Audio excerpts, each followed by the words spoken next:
Now, today, our highest declaration. The finishing of the Lord's Prayer. I love it. I love it. For thine is the what?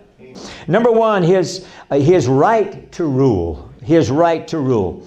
Do you know what? You know all the kings that declared Jesus to be the Lord? Stop calling me whoever you are, all right? All the kings who declared Jesus to be the Lord, you know, some of them weren't even saved, what we consider part of Israel. They were heathen kings. Let me read one. You'll like this. This is Darius, king. See, that's why I had to get my notes. This is Darius, king of Persia. After Daniel slept with the lions for a night, had a good time at the ranch. I told you the lions breathed down his neck, kept him warm. Made good pillows. So the king went out there, and Darius was kind of hoping Daniel was okay. He didn't sleep all night long. So he took all of those evil men from his kingdom that had thrown Daniel in the lion's den, took Daniel out of the lion's den, threw them in with their families, their children, and everything. That was a punishment. Kings, interesting. All right, Daniel 6:26. So now Darius is standing in front of Daniel, and here's what Darius says. I love this. I make a decree. Now, when a king makes a decree, it's different than a law of Congress or whatever. A decree is something that must be followed in the kingdom. I make a decree that every dominion of my kingdom, men must tremble and fear before the God of Daniel. For he is the living God and steadfast forever. His king... Don't you love this guy? Got this revelation? His kingdom is the one that shall not be destroyed. Amen. Darius said that. Not David the psalmist. He said things like that too, but this is Darius. And his dominion shall endure to the end. Woo! That's why we want to take a jet airplane and go around to every head of every country. I still got that in the back of my mind. We're putting that out there. God could do it. Yes. And send a letter to every head of every nation and fly around in a jet with a team of apostolic people and ask every head of every nation to declare what Darius just did. Darius did it in his kingdom. Now, Darius is not the only Babylonian. Check this one out. Nebuchadnezzar. Proud. His palace and his gardens, they say, were the most glorious gardens ever on earth. I think his garden was like a square mile, and it was just lush with beauty. And you study these kings, and man, it's amazing. But the Lord had an idea. Jackie, you would love this.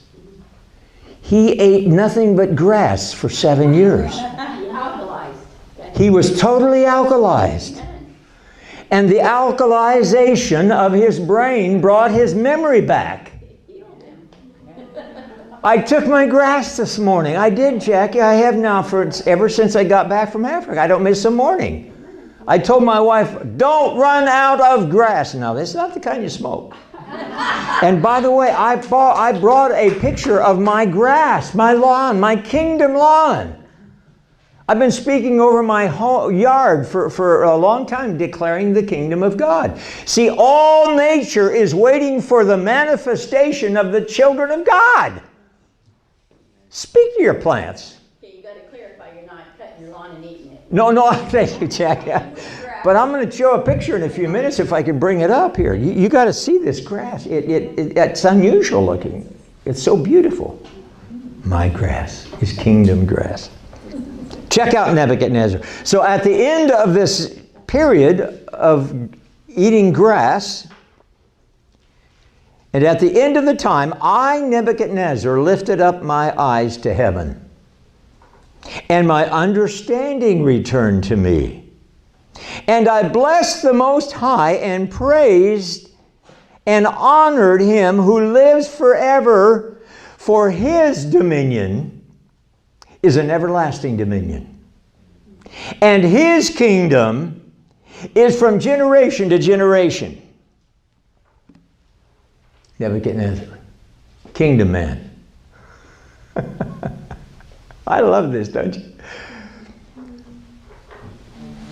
You see, kings understood kingdom. That's why kingdom is so hard to be taught in America. I've taught this for years. I think we have a good form of government. Don't say, Jerry, you're not an American. I am. I'm a patriot. I'm all those good things. But to teach kingdom in America is difficult because we celebrate our independence, our rights. Our rights we celebrate. How does the preamble to the Constitution start? We the people. Oh, these truths are self-evident. Where is the we the people? Something starts with. Yeah, we the people. Oh, we proclaim that these truths are self-evident.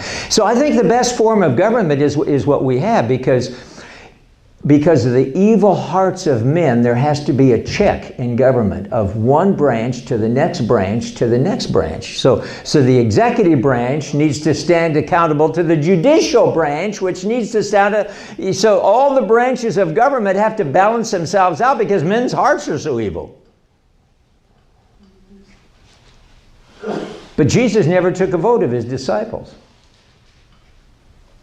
Kings, when they issue decrees,